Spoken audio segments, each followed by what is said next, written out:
Hello and welcome. Have you ever wondered what happens when an entire country collapses? Not because of a natural disaster, but because of power, greed, and the world's deafening silence. Right now, that country is Sudan. And what is happening there is one of the most heartbreaking and brutal crises of our time. A story that most of the world is tragically ignoring. Today, we're going to understand what's really happening in Sudan. Why it happened, who's behind it, and what it means for the millions of lives hanging in the balance. Sudan, a vast country in Northeast Africa, is a land rich with history, gold, oil, and vibrant cultures. Over 48 million people call it home, a diverse population of mostly Muslims, but divided by dozens of ethnic groups. For decades, Sudan has been caught in a relentless struggle between democracy, dictatorship, and military rule. The latest chapter of this chaos began in 2019. After 30 years in power, Sudan's longtime dictator Omar al-Bashir was overthrown. People flooded the streets, celebrating what they believed was the dawn of freedom. But instead of peace, a power vacuum emerged, and two men stepped forward to fill it, sparking a fight for absolute control. On one side, you have General Abdel Fattah al-Burhan, the head of the Sudanese army. On the other, Mohammed Hamdan Dagalo, better known as Hemedti, the leader of a powerful paramilitary group called the Rapid Support Forces, or RSF. The RSF has a dark history, originally evolving from the notorious Janjaweed militia, infamous for committing atrocities in the Darfur conflict years ago. Initially, these two men, Burhan and Hemedti, worked together to run the country after Bashir's fall, but shared power quickly turned to poison. Each man wanted to rule Sudan alone, and so in April 2023, the simmering tension exploded into all-out war, the army versus the RSF. Since that day, Sudan has descended into a living nightmare. Let's look at El-Fasher, a city in the Darfur region. For over a year, it was one of the last remaining strongholds for the Sudanese army. The RSF surrounded the city, laying siege and cutting off food, medicine, and water. Hospitals shut down. People began to starve. In their desperation, parents were forced to feed their children grass and tree leaves just to survive. Then, the final assault on El-Fasher began. What followed was a massacre. Thousands of civilians were killed, homes were burned to the ground, women and children were systematically targeted. Survivors tell horrific stories of bodies left lying on the streets for days, of entire families wiped out in a single night. This wasn't just a battle for territory, it was an act of extermination. Now, the big question, why is this happening?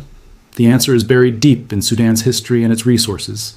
Darfur, the region where El-Fasher is located, is incredibly rich in gold and other natural resources. Whoever controls Darfur controls the money, and whoever controls the money controls the country. The RSF wants that power. They've already seized control of gold mines, using the immense wealth to buy weapons and recruit more fighters. But there's also a terrifying ethnic dimension to this conflict.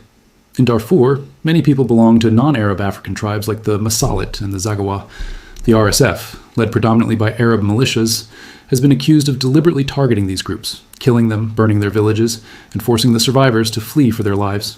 This isn't just war, it bears the horrific hallmarks of ethnic cleansing. So, what is the situation right now?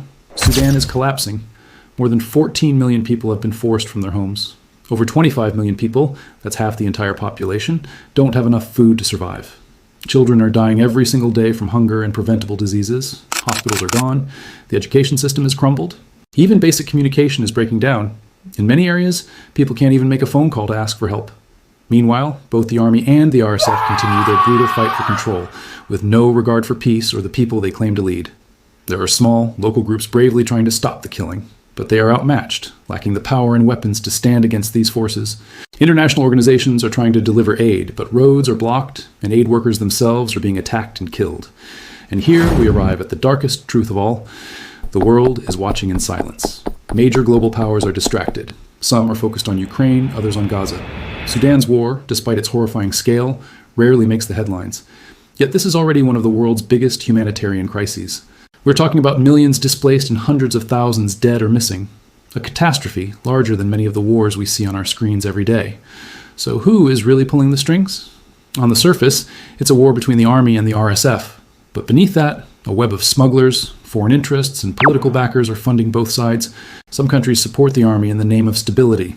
Others secretly back the RSF to gain control of gold and strategic trade routes. And caught in the middle of this deadly game, it is the innocent people of Sudan who pay the ultimate price. The question now is, what happens next? If this continues, Sudan could shatter completely. The RSF might declare its own state in Darfur. The army could be left with only the eastern regions. And trapped between them, millions of civilians will face a grim future. Experts are issuing dire warnings that famine could soon kill more people than the fighting itself.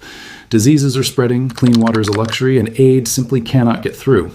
If the world doesn't act now, Sudan risks becoming another failed state, a place of endless, unimaginable suffering. But even in this darkness, there is a flicker of hope. It comes from the Sudanese doctors, volunteers, and young people who are risking their lives every day to save others. They run underground hospitals, they hide children from harm, they deliver food in secret. They are the true heroes of this story, the ones keeping hope alive in a country being torn apart at the seams. And this is the story the world needs to hear. What's happening in Sudan isn't just a distant local conflict. It is a profound human tragedy. It's a story about greed, power, and silence. But it's also a story about resilience, faith, and incredible courage. So the next time you hear someone ask, "Where is Sudan?" remember this. It's not just a place on a map. It's a nation of millions fighting for their very survival, against all odds. If this story opened your eyes, please don't let it go unseen. Share it. Talk about it with your friends and family. Because awareness is always the first step toward change. This is bringing you the truth that others ignore. Thanks for watching. Don't forget to like, subscribe, and hit that notification bell to stay updated.